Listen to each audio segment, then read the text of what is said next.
Hello दोस्तों, comic series channel पर आप सभी लोगों का स्वागत है। हमारी आज की कॉमिक्स है डायमंड कॉमिक्स की पेशकश डेसी रिलीजियस सीरीज़ की कॉमिक्स शिव महिमा। जी हाँ दोस्तों, ये पार्ट 10 है। इसके पार्ट 9 तक हमने अपलोड कर दिए हैं अपने। इसके प्लेलिस्ट में आपको मिल जाएंगे। तो चलिए दोस्तों शुरू करते हैं पार्ट 10, जिसका नाम है शाप मुक्त। इक्ष्वाकु कुल में बहुत पहले एक पुण्यात्मा राजा हुए हैं जिनका नाम मित्रसह था। यह राजा बहुत धीर वीर और श्रेष्ठ धनुर्धारी था। उसकी पत्नी का नाम था दमयंती। एक बार जब राजा अपनी सेना के साथ एक जगह से गुजर रहा था तो उसने एक दुखद दृश्य देखा। देखो, वह कमठ नाम का दानव महात्मा पंडप मंडप जी को कैसा आतंकित कर रहा है। हाँ स्वामी, देखिए ना, बेचारे महात्मा कितने परेशान हो रहे हैं। कभी यह उनकी कुटिया पर मल मूत्र की वर्षा कर रहा है और कभी मांस मज्जा बखेर देता है। मेरा रथ उसी ओर ले चलो। आज मैं इस दुष्ट को दंड दिए बिना नहीं छोड़ूंगा, ताकि भविष्य में यह किसी महात्मा को दुख न पहुंचा सके। आदेशानुसार सारथी रथ को आगे बढ़ा ले गया। राजा ने धनुष पर तीर चढ़ाया और कमठ दानव को निशाना बनाकर तीर छोड़ दिया। ठहर दुष्ट, आज तुझे यमपुर का रास्ता दिखाई देता हूँ। ना जाने आज तक तूने कितने महात्माओं को दुखी किया होगा। तीर सीधा कमठ दानव की छाती से जा टकराया। दानव किसी घायल सांड की तरह टकराया। ओह मरा! दानव कुछ देर तक तड़पा और फिर ठंडा पड़ गया। महात्मा मंडप ने राजा को ढेरों आशीर्वाद दिए। तुमने बहुत ही प्रशंसनीय कार्य किया है राजन। आज से ना जाने कितने ऋषिगण सुख की सांस लेंगे। बहुत उपद्रव मचा रखा था इस आतताई ने। अब तो हमेशा के लिए इस संकट से आपको छुटकारा मिल गया। ऋषिवर, निश्चिंत होकर भगवत उपासना कीजिए। राजा मित्रसह वापिस अपनी राजधानी लौट आए और कुछ दिन बाद इस घटना को लगभग भूल ही गए। वह नियमानुसार राजकाज चलाने लगे। कमठ दानव के छोटे भाई ने राजा मित्रसह द्वारा अपने बड़े भाई के वध की बात सुनी तो वह बहुत क्रोधित हुआ। राजा मित्रसह, तूने मेरे बड़े भाई को मारकर अपने सर्वनाश को न्योता दे दिया है। अब जैसे ही बनेगा तब जब तक तेरा सर्वनाश नहीं कर लूँगा चैन से नहीं बैठूंगा, चाहे इसके लिए मुझे कितना ही कपट रूप क्यों ना धरने पड़े। और फिर योजना बनाकर एक दिन वह रसोइये का वेश बनाकर राजा के दरबार में उपस्थित हुआ। महाराज, मैं एक कुशल रसोइया हूँ। भांति भांति के पकवान मिष्ठान बनाना जानता हूँ। एक बार आपने मुझे मौका दिया तो ऐसे ऐसे स्वादिष्ट भोजन बनाकर खिलाऊंगा कि आप वर्षों तक याद रखेंगे। और परीक्षण के तौर पर राजा ने उसे अपना रसोइया बना दिया। कुछ ही दिनों में कपटी दानव ने राजा का विश्वास जीत लिया। तुम खाना तो वास्तव में ही अच्छा बनाना जानते हो। सुनो, कुछ ही दिनों में गुरु जयंती का पर्व आने वाला है। उस दिन मैं गुरु वशिष्ठ को आमंत्रित करूंगा। तुम उस दिन अपनी कला का जौहर दिखाना। अवश्य महाराज। गुरु देव इस बार मेरे हाथ का बना खाना खाकर उसे वर्षों तक नहीं भूलेंगे, मेरा दावा है। गुरु जयंती के दिन राजा ने बड़े आदरपूर्वक महर्षि वशिष्ठ को आमंत्रण भेजा। निश्चित समय पर गुरु वशिष्ठ भोजन के लिए पधारे। कपटी दानव ने बड़ी चतुराई से उनके भोजन में नरमांस पकाकर परोस दिया। अभी वशिष्ठ ने पहला ही ग्रास तोड़ा था कि भोजन में परोसे मांस को वे पहचान गए। वे क्रोधित स्वर में राजा से बोले, पापी राजा, क्या यही तेरा सत्कार है? भोजन में नरमांस खिलाकर मुझे भी अधर्मी बनाना चाहता है। राजा को तो जैसे सांप सूंघ गया, उससे बोलते ना बना। फिर बड़ी हिम्मत जुटाते हुए वह बोला, क्षमा गुरुदेव, इसमें मेरा कोई दोष नहीं है। यह सब इस रसोइये की करतूत है।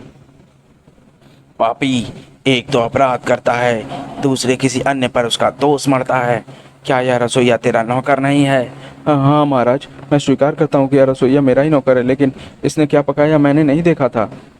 तो इस पाप की सजा भोग। मैं तुझे श्राप देता हूँ कि इसी क्षण से तू राक्षस बन जाएगा और अनंत काल तक राक्षस योनि में भटकेगा। क्षमा गुरुदेव, क्षमा। दास को इतनी कड़ी सजा ना दो। अनजाने में हुए इस अपराध की मैं आपसे फिर क्षमा मांगता हूँ। राजा के बहुत गिड़गिड़ाने पर आखिर ऋषि नम्र हुए। अनजाने में ही सही, अपराध तो तुमसे हो ही गया। क्या तुम्हें पता नहीं था कि तुम्हारा रसोइया वस्तुतः एक दानव है? नहीं महाराज, बिल्कुल नहीं। यदि ऐसा होता तो मैं उसे एक पल भी यहाँ ठहरने नहीं देता। उचित अवसर जान कपटी दानव वहाँ से चलता बना। शाप के कारण राजा उसी क्षण से महाराक्षस हो गया। राजन, तुम्हारे साथ साथ मुझे भी धोखा हुआ है। खैर, अब शाप तो वापस नहीं लिया जा सकता, लेकिन अब तेरे शाप का काल सिर्फ 12 वर्ष तक रहेगा। मैं तुझे इतनी ही छूट दे सकता हूँ। राक्षस बन जाने से राजा की बुद्धि भ्रष्ट हो गई। वह वन में पहुंचा और अनेक जीवों को मार मार कर खाने लगा। एक दिन वन में एक तरुण मुनि को देखा तो उसने दौड़कर मुनि को पकड़ लिया और लगा उसे चबाने। बहुत दिन बाद आज किसी मनुष्य का स्वादिष्ट मांस खाने को मिलेगा। हा हा हा हा। तरुण मुनि की पत्नी आतंक से जड़ हो गई। वह चीखी, नहीं नहीं, ऐसा मत करो राक्षस राज, मेरे पति को छोड़ दो। हा हा हा हा, छोड़ दो, हाथ है शिकार को छोड़ दूं, असंभव। आज बहुत दिन बाद तो मेरी भूख शांत होगी। मुनि पत्नी रोई गिड़गिड़ाई, किंतु राक्षस पर कोई असर नहीं हुआ। ऋषि को बगल में दबाए वह चलता बना।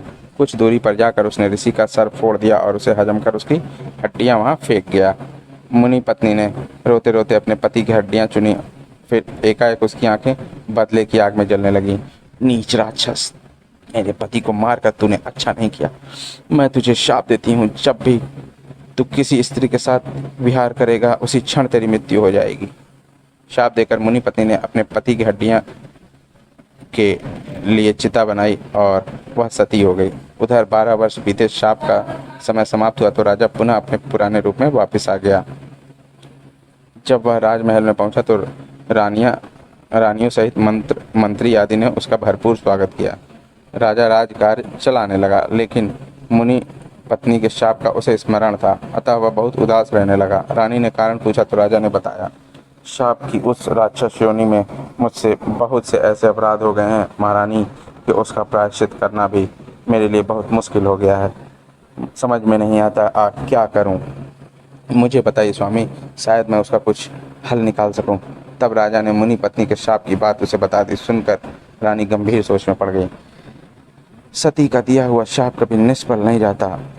अब यदि हम दोनों में कभी समागम भी हुआ तो आप मृत्यु को प्राप्त हो जाएंगे। यही चिंता तो मुझे सालती रहती है। हम औलाद के सुख से भी वंचित हैं। मेरे पश्चात इस विशाल साम्राज्य को कौन संभालेगा। धीरे धीरे सभी रानियों को शाप की बात मालूम हो गई। वे सब राजा के पास आने से कतराने लगीं। इससे राजा उद्विग्न रहने लगा और एक दिन उसकी बेचैनी इतनी बढ़ी कि वह अपना सब कुछ त्याग कर तपस्या करने वन में निकल गया। लेकिन ब्रह्म हत्या एक विशाल पिशाचिनी बनकर उसका पीछा करती रही। तब के समय तो वह दूर रहती, अन्यथा वह हर समय दूर से अपने विशाल जबड़े खोले उसे निगलने को तत्पर रहती। हे प्रभु, क्या करूं, इस ब्रह्म हत्या से कैसे पीछा छुड़ाऊं। और फिर एक दिन जैसे डूबते को तिनके का सहारा मिला। देवयोग से उसकी तपस्थली में मुनि गौतम पधारे। राजा ने उनकी चरण वंदना की। आशीर्वाद देकर मुनि ने उसकी उदासी का कारण पूछा। राजन, राजपाट और सांसारिक भोग विलास त्याग देने के पश्चात भी तुम अशांत मन दिखाई दे रहे हो, इसका कारण क्या है। महर्षि, एक ब्रह्म हत्या मेरे सिर पर तलवार बनकर हर समय लटकी रहती है। पता नहीं कब वह अपना वार कर जाए, इसी कारण मन बहुत उद्विग्न रहता है।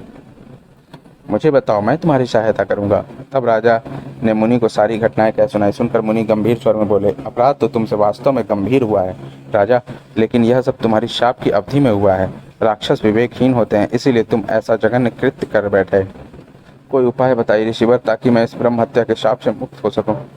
राजन, यहाँ से पश्चिमी समुद्र के मध्य गोकर्ण नामक एक उत्तम तीर्थ है। वहाँ सब प्रकार के पापों के नाशक महाबल नामक सदाशिव का ज्योतिर्लिंग विद्यमान है। वहां पहुंचकर तीर्थ स्नान कर भगवान शंकर की पूजा अर्चना करोगे तो इस ब्रह्महत्या के शाप से मुक्त हो जाओगे। राजा ने पुनः मुनि को शीश नवाया। मैं ऐसा ही करूंगा मुनिराज, कल प्रातः ही मैं उस पावन तीर्थ के लिए रवाना हो जाऊंगा। आशीर्वाद देकर मुनि तो चले गए। दूसरे दिन प्रातः ही राजा मुदित मन से गोकर्ण के लिए पैदल चल दिया। गोकर्ण पहुंच उसने तीर्थ में स्नान किया और कई दिन तक नियम से भगवान शंकर की पूजा आराधना करता रहा। उसकी पूजा आराधना से भगवान शंकर प्रसन्न हुए और एक दिन राजा को आशीर्वाद देकर उसे शाप मुक्त कर दिया। तो दोस्तों, हमारा ये शिव महिमा का पार्ट 10 यहीं पर समाप्त होता है। आपको ये कॉमिक्स कैसी लगी और ये सीरीज़ पूरी कैसी लगी हमें कमेंट सेक्शन में ज़रूर बताएं और हमारे चैनल को सब्सक्राइब करना ना भूलें और हमारे वीडियो को भी लाइक ज़रूर करें।